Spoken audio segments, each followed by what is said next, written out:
For education channel में एक बार आपका फिर से स्वागत है। आज हम लेके आए हैं 10th मैथ्स के लिए बहुत बहुत इम्पॉर्टेंट क्वेश्चन। ये मान के चलिए कि क्वेश्चन आता ही आता है। मे बी जो मैं एग्जांपल कराने जा रहा हूँ, जैसे हम इसमें वहाँ पे क्वेश्चन रहता है √3 इज़ इर्रेशनल, हमको प्रूव करना रहता है। कभी कभी आता है √2 इज़ इर्रेशनल, कभी आएगा √5 इज़ इर्रेशनल, या आएगा √7 इज़ इर्रेशनल।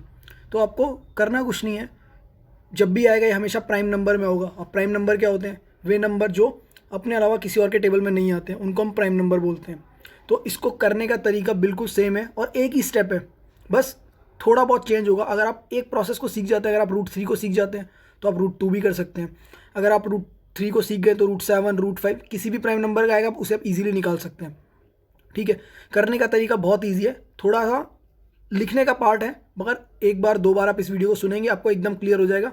मैं बहुत अच्छे से आपको समझाऊंगा, थोड़ा सा ध्यान लगा के सुनिए, कॉपी पेन लेके बैठिए और नोट करते चलिए। हमारी ये वीडियो बहुत अच्छी होने वाली है और ये क्वेश्चन आपको पूरे में से पूरे दिलाने वाला है। और ये क्वेश्चन वन ऑफ द ऐसा क्वेश्चन है कि आता ही आता है। आप पुराना कोई भी पेपर उठा के देख लीजिएगा, ये क्वेश्चन आपको मिल ही जाएगा। ठीक है, ये आपका एनसीईआरटी का सॉल्व्ड एग्जाम्पल है, मैं आपको कराने जा रहा हूँ। तो चलिए स्टार्ट करते हैं। हमको क्या करना है? Prove that √3 is irrational. ठीक है, तो हम शुरुआत इसकी किस तरीके से करेंगे? हम शुरुआत में करेंगे इसे कंट्राडिक्टरी मान के। कंट्रेरी मतलब हम ये मान के चलेंगे कि भाई जो हम मान रहे हैं √3 इज़ इर्रेशनल वो गलत है। ठीक है, तो हम क्या करेंगे? लेट अस अज्यूम क्या कि जो हमारा √3 है वो रैशनल है। अब रैशनल नंबर क्या होते हैं? रैशनल नंबर वो नंबर होते हैं जिसको हम P/Q की फॉर्म में लिख सकते हैं, where Q is not equal to 0। ठीक है, आपका Q जो है वो 0 नहीं होता है। ठीक है, क्या होते हैं रैशनल नंबर? जिनको हम क्या लिखेंगे? P/Q की फॉर्म के अंदर, P/Q की फॉर्म में जिन नंबर को लिखते हैं वो रैशनल नंबर बोलते हैं, where Q is not equal to 0। Q 0 नहीं होगा, P 0 हो सकता है। ठीक है, चलिए तो अब हम क्या करेंगे? दैट इज, तो इसका मतलब क्या है? We can find integer a and b that is not equal to 0 such that √3 equal to a/b। अब देखो रैशनल नंबर है तो जैसे P/Q मैंने बोला, आप उसको √3 को हम a/b भी लिख सकते हैं। ठीक है, तो हमने √3 को क्या लिखा? √3 को लिखा हमने a/b, वेयर इसके अंदर हमारा b 0 नहीं होगा। एंड साथ में हमको एक चीज़ और सपोज करनी है, क्या? कि suppose a and b have common factor other than 1। हम ये मान के चलेंगे कि भाई a और b के अंदर ना कोई एक कॉमन फैक्टर भी होगा, मगर वो 1 नहीं होगा। ठीक है, उसी चीज़ को हम क्या बोलते हैं कि a एंड b आर को प्राइम। इसका मतलब क्या हुआ? a एंड b को प्राइम है। मतलब हम ऐसा मान के चल रहे हैं कि a और b के अंदर कोई और फैक्टर होगा, कॉमन फैक्टर नहीं होगा a और b के अंदर। जैसे को प्राइम, अगर जैसे हम किसी को बोलेंगे तो बोलते हैं एक 4 है एक 7 है, इसके अंदर भाई 4 और 7 का कोई कॉमन फैक्टर नहीं है, इसका मतलब ये को प्राइम है। 4 और 5 भी हो सकता है, क्योंकि दोनों, हालांकि दोनों के अंदर प्राइम फैक्टर अलग चीज़ होगी, मगर को प्राइम जो होगा इन दोनों के अंदर 4 और 5 में कुछ कॉमन नहीं आएगा, तो इसको हम बोलेंगे को प्राइम। तो हम ये मान के चल रहे हैं। ठीक है, अब देखो हमको क्या करना है इस केस में। अगला स्टेप हमको क्या करना है? ये जो √3 है ना, √3 को हमको b से मल्टीप्लाई कर देना है। ठीक है, हम क्या करेंगे? √3 और b को मल्टीप्लाई कर देंगे, इन दोनों को। ये क्रॉस मल्टीप्लाई होगा, ऊपर चला जाएगा यहाँ पे। ठीक है, ये b इधर चला जाएगा ऊपर और ये क्रॉस मल्टीप्लाई हो जाएगा यहाँ पे। तो इस स्टेप में क्या हुआ? b √3 equal to a। ठीक है, b √3 इक्वल टू a, ये हो गया। अब हमको अगला स्टेप क्या करना है? हमको करना है स्क्वायरिंग बोथ साइड। जैसे हम दोनों का स्क्वायर करेंगे तो देखो, जैसे हम इसका स्क्वायर करेंगे तो ये हो जाएगा b का स्क्वायर इंटू √3 का स्क्वायर क्या होता है? देखो √3 इंटू √3, तो √3 इंटू √3 हमेशा क्या होता है? 3। मैंने बताया था ना, जब भी हम किसी नंबर को रूट में होता है उसको मल्टीप्लाई करते हैं सेम नंबर से, तो वही नंबर बचता है और रूट कैंसिल हो जाता है। ठीक है, और a का स्क्वायर हो जाएगा सिंपल a²। तो हमारा क्वेश्चन क्या हो जाएगा? √3b² equal to a²। अब इसका मतलब क्या हुआ? इसका मतलब ये हुआ कि भाई a² जो है वो 3 से भी डिवाइड होता है। a² is divisible by 3। a² का मतलब क्या है? नहीं, a² 3 से डिवाइड हो रहा होगा। देखो इसका मतलब क्या हुआ कि जो तुम्हारा a² है उसके अंदर कहीं ना कहीं 3 तो होगा ही ना, तभी तो जब तुम्हारा ये जो 3b² इक्वल टू a² है। ठीक है, हम इसको ऐसे भी लिख सकते हैं, अगर हमारे को मान लो हमको लिखना हो तो हम ये लिख सकते हैं b² equal to a² by 3, यानी a² के अंदर कहीं ना कहीं 3 होगा ही होगा। ठीक है, इसका मतलब हम a को एक स्टेप ले सकते हैं कि a के अंदर कहीं ना कहीं कोई एक कांस्टेंट टर्म रहेगी, एक इंटीजर रहेगा जिसको हम बोल सकते हैं 3c। एक 3 फैक्टर तो होगा ही ना।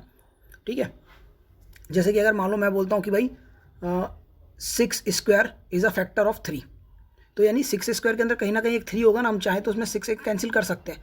6/6/3, 3 से कैंसिल किया, 3 2 जा 6, तो कहीं ना कहीं एक 3 इन्वॉल्व होगा ही। तो उसी को हम लिखेंगे a = 3c। ठीक है, देखो ये याद करने का कंसेप्ट है, एक बार याद कर लेना, आराम से क्लियर हो जाएगा। ठीक है, जैसे ही हमने ये लिखा कि a = 3c, ठीक है, तो अब हम दोबारा इसके अंदर क्या करेंगे, अब हम यहाँ से ऊपर वैल्यू डाल देंगे सब्स्टिट्यूटिंग फॉर a। हम या फिर एक चीज़ ये भी कर सकते हैं कि हम इसका स्क्वायर कर दें। ठीक है, हमने यहाँ से वैल्यू पुट करी कि भाई देखो क्या था, a = 3c था। ठीक है, मगर यहाँ से a² की वैल्यू हमारी क्या थी, 3b²। a² की वैल्यू हमारी थी 3b², तो हमने a की जगह डाला 3b²। ठीक है, 3b², तो उसके बाद हमारा क्या हो गया, 3b²। देखो हमने यहाँ पे इसकी वैल्यू पुट करी ना, a² की जगह हमने क्या रख दिया, 3c, तो a² की जगह हो जाएगा हमारा 9, a की जगह देखो, इस a की जगह हमने यहाँ रख दिया, तो ये क्या हो गया हमारा 9c²। 3b² = 9c²।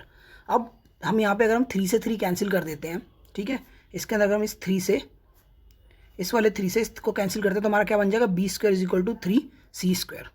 ठीक है, जैसे ही हमारा बना b² = 3c², इसका मतलब ये हुआ कि भाई जो b² है वो भी डिविजिबल है भाई 3 से। जैसे हमारा ऊपर आया था ना कि a² हमारा 3 से डिविजिबल है, इसका मतलब b² भी हमारा 3 से डिविजिबल है। ठीक है, तो इसका मतलब ये हुआ कि भाई जो a और b है, दोनों के अंदर कहीं ना कहीं जो तुम्हारे a और b हैं, they have at least 1 3 as a common factor. ठीक है, मगर हमने ऊपर क्या बात करी थी कि जो a और b होगा उस वो दोनों क्या नंबर होंगे, कोप्राइम होंगे, मतलब उनके अंदर कोई भी कॉमन फैक्टर नहीं होगा। बस यहाँ पे हमारा क्या आ रहा है कि भाई इसके पास एक कॉमन फैक्टर है, जो क्या है, एटलीस्ट 3 तो एक ऐसी चीज़ है जो कितने दोनों में कॉमन है। इसका मतलब जो हमने एजम्पशन किया था, जो हमने एज्यूम किया था ऊपर, वो हमारी क्या हो गई, इनकरेक्ट, वो हमारी गलत हो गई। तो हमारा एजम्पशन क्या था, हमने माना था कि भाई √3 क्या है, रैशनल है, और अगर वो चीज़ हमारी गलत हो गई, इसका मतलब क्या है कि √3 हमारा इर्रेशनल है। ठीक है, हमने अपनी एजम्पशन को गलत साबित कर दिया। ठीक है, तो बस इसी तरीके से हम इसको प्रूव कर लेंगे। अब मान लीजिए कि आपका आता है, अब मान लीजिए कि आपका √3 की जगह √2 आता है, तो आपको देखो क्या चेंज करना है। अगर आपने एक अच्छे से कर लिया ना, एक को ढंग से सीख लिया कि आपको चेंज क्या करना है, मैं बताता हूँ आपको। आपको क्या करना है, यहाँ होगा ये √2, ठीक है, तो आपको यहाँ लिखना है √2 इज रैशनल। √3 की जगह आपको क्या लिखना है, √2 = AB, √2 AB के बराबर होगा। फिर ये सेम चीज़ आपको नीचे वाली लाइन लिखनी है। क्या लिखना है आपको नीचे, यही सेम चीज़ की suppose a and b have common factor other than a, और उसके अंदर a और b क्या होंगे, आपके कोप्राइम होंगे। उसके बाद ये जो b √3 = a, इसकी जगह आपको लिखना है b √2 = a। बस ये स्टेप लिखना है। जैसे ही आप ये स्टेप लिखेंगे, तो जहाँ भी आपका ये जैसे √3 था, जब यहाँ पे आपने इसको लिखा, देखिए आपने यहाँ पे लिखा b √2 = a, तो ये वाला स्टेप आपका क्या हो जाएगा, 2b² = a²। यहाँ पे 3 था, 3 की जगह 2 हो जाएगा। यहाँ पर ये 3 था, 3 की जगह 2 हो जाएगा। ठीक है, ये लाइन आप काट दीजिएगा, ये इसको लिखने की कोई ज़रूरत नहीं है। ठीक है, सही है। अब यहाँ पे ये 3c था, ये आपका 2c हो जाएगा। ये बस एक स्टेप ये ध्यान रखना, ये 3b था, 3 की जगह हो जाएगा 2b। अब देखो 3 का स्क्वायर 9 होता है, तो 2 का स्क्वायर क्या हो जाएगा, ये आपका हो जाएगा 4c²। 9 की जगह पे आपका 4c² हो जाएगा। ठीक है, देखो क्या बोला मैंने, इस स्टेप के अंदर 3b² की जगह हो जाएगा, ये हो जाएगा 2b², ठीक है, = 4c²। ठीक है, फिर यहाँ पे दोबारा यही 3c² की जगह 2c² हो जाएगा। ये जो लिखा है आपने डिविजिबल बाय 3, ये हो जाएगा डिविजिबल बाय 2, ये हो जाएगा डिविजिबल बाय 3, ये हो जाएगा डिविजिबल बाय 2। ठीक है, थोड़ा सा ऊपर जाएंगे, यहाँ पे आपका क्या हो जाएगा, जो कॉमन फैक्टर आपका आ रहा था √3 आ रहा था, यहाँ पे आपका आ जाएगा 2, ये आपका आ रहा था √3, ये आपका हो जाएगा √2, ये आपका आ रहा था √3, ये हो जाएगा आपका √2। आपका पूरा का पूरा आंसर आपका वैसे का वैसा सेम रह जाएगा। ठीक है, अब इसी के अंदर अगर आपको √5 से करना है, तो जहाँ पे आपने √3 लिखा है वहाँ पे 5 लिख देंगे, जहाँ 3 लिखा है, जहाँ 3 लिखा हुआ है जिस भी जगह, वहाँ पे 5 कर देंगे। जहाँ स्क्वायर वाला वर्ड है, जैसे कि 9c² आया, तब अब तुमने अगर जैसे 5 के लिए किया था, तो भाई यहाँ 5 किया, तो 5 का स्क्वायर क्या हो गया, 25 कर देंगे, 25 कर देंगे। ठीक है, अगर आप 7 के लिए कर रहे हो, तो सब कुछ जहाँ पे 3 लिखा है वहाँ पे 7 हो जाएगा, √3 लिखा है तो √7 हो जाएगा। बस एक ये स्टेप चेंज हो जाएगा, आपका 3 ये 7b² हो जाएगा। 7b² इक्वल टू 7 का स्क्वायर क्या होगा 49, ये c² हो जाएगा। बाकी एज इट इज़ सेम रहेगा, कोई भी इसके अंदर बिल्कुल प्रॉब्लम नहीं आने वाली है। ठीक है, तो आपको करना केवल ये है कि आपको स्टेप्स याद करने हैं। ठीक है, एक बार दोबारा आपको समझा देता हूँ। देखो हमने करा क्या था, स्टेप बाय स्टेप समझ लो, स्टेटमेंट आप लिख लेना। हमको प्रूफ क्या करना था कि √3 एक इरेशनल है। हमने मान के चले, हम लोगों ने क्या माना, हमने माना कि भाई हमने इसके एक उल्टा मान लिया, उसके हमने अपोजिट मान के चले कि भाई इट्स कंट्रेरी, √3 क्या है, एक रैशनल नंबर है। अब रैशनल नंबर क्या होता है, जिसको हम a/b की फॉर्म में लिख सकते हैं, where b is not equal to 0। हमने लिख दिया √3 equal to a upon b। अब हमने इन दोनों को मल्टीप्लाई किया तो ये हमारा हो गया कि b√3 इक्वल टू a, जहाँ पर हमारे a और b क्या है, को प्राइम है। को प्राइम का मतलब जिसके अंदर कोई भी फैक्टर अदर देन 1 कॉमन नहीं होता है।